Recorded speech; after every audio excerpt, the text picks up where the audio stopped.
Vanessa, ito na yung mga gamit ni Angel na natitira sa guest room. Ano ba? Tatapon ko na yan kasama ng mga basura? Ako na bahala dito, ya. Kaya ka na. Sige.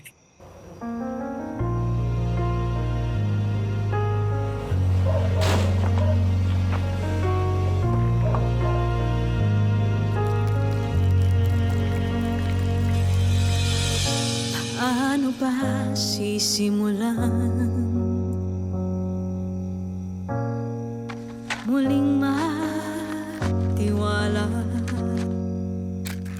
Pilit ko man kalimutan. Bumabalik pa rin ang nagawa. Paano bang di makulong? Sino ka? Anak ako ni Eugene Sanggalang. Tatay niya. Abogado ka pala. Ikaw ba ang sumaksak sa kalibin mo? Mapagkakatiwalaan ba kita? Hindi mo lang ako kapatid. Abogado man na din ako. Angel! Tama na! Bas ka dyan! Oh my gosh! Angel, ano ba? Tama na! Ayokong binabastos ka, ate. Pinagtanggol mo nga ako kay Aling Sedes eh. Natuwa nga ako eh. Kasi ganun pala yung may pamilya. Yung ipaglalaban ka. Angel, gawin! Bitawan mo pamangkin ko!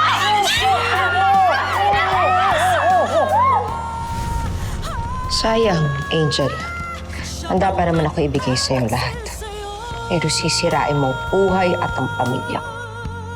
Angel. Ate, anong ginagawa mo dito? Ako dapat nagtatanong niya sa'yo. Anong ginagawa mo dito at bakit ka nagsinungaling sa akin? Ate, hindi ko alam yung sinasabi mo. Drop the act, Angel! Aminin mo na pinlano mo to lahat. Aminin mo na ikaw tunay na kidnapper! Ate! Pwede ba huwag mo kong idein para iligtas yung sarili mo? Wala akong alam! Hayop ka! Ako pa yung palalabasin mo masama? Sana hindi na lang kita kinukom. Sana hinayaan na lang kita mahulog!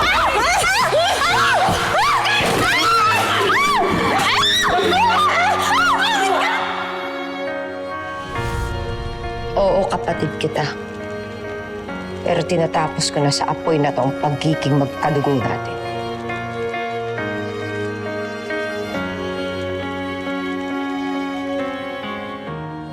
Inspector, galing ako sa Registry of Deeds kanina. Napag-alaman ko na yung ginamit na property ng kidnapper nakapangalan sa under Catalina Lopez na matagal ng patay. May nakita ka bang koneksyon? Sa may-ari ng lupa? At sa kung sino man kay Attorney Panganiban at Miss Sanggalang? Negative. Wala akong kahit na anong nakitang record sa magkukonekta na magkakilala sila. Ibig sabihin, Inspector, dead end ka na? Tumawag sa akin si Chief. I-reassign ako sa ibang kaso. Ang ibig sabihin, ikaw na ang magtutuloy ng investigasyon na ito. Kaya lang, Inspector, parang mahihirapan ka yata kung sino sa dalawang kapatid ang sasabi ng totoo. Kilala ko na, Inspector. Ano ibig sabihin mo, Hokum? Dumating na po ang report mula sa crime lab. May natrace na silang fingerprint doon sa natagpuan nating alahas. Isang tao lang po ang ng match doon sa fingerprints. Sino? Si Vanessa Panganiban po.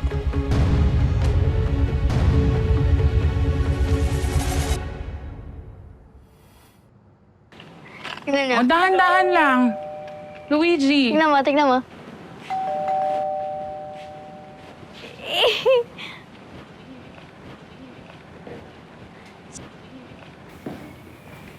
Vanessa.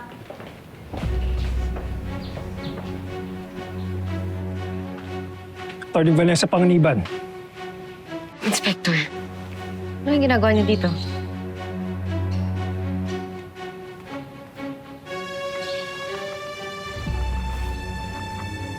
Ikaw ay naaresto namin sa salang kidnapping kina Attorney Trixie Mendoza at Mrs. Sylvia Panganiban. Ano? Nagbabaliw na ba kayo? Ikaw ay may karapatang manahimik o magsawalang kibo. Ano man ang iyong sabihin ay maaaring gamitin pabor o laban sa iyo sa kahit na anong hukuman. Pasasadya na siya. Yay, akit mo na sila sa kwarto. Mami, bakit ka po nila lalagyan yan? Kukunin ka po ba nila? Inspector, please. Pwede ba huwag niyo na akong pasasan dito? Huwag sa harap ng mga bata. Magko-cooperate naman ako eh. Attorney ka, di ba? Luigi. Alam mo yung SOP. Walang special treatment dito. Wala akong nalaman dito. Inosente ako. Wala akong alam. Maniwala kayo sa akin. Ada. Tara na, Mikay. Luigi. Mami! Mami! Oh, Pat, alika. Don't be scared. Pabalik si Mami. Ayusin ko to. Huwag ka maniniwala sa kanila, ha? Mabuti ka si Daddy. Tandaan mo yan. Ha? Pinapangako ko sa'yo. Hindi yung sugi pangalan ko. Yeah, akitan na sila. Halika na. Aakit na tayo. Tara na. Luigi, Huwag niyo kunin yung mami namin! Tara na, tara na, tara na. Mami! Sandali! Dito ka lang. Ha? Hintayin mo si Daddy. Babalik si Daddy para sa'yo. Kaya na, sir.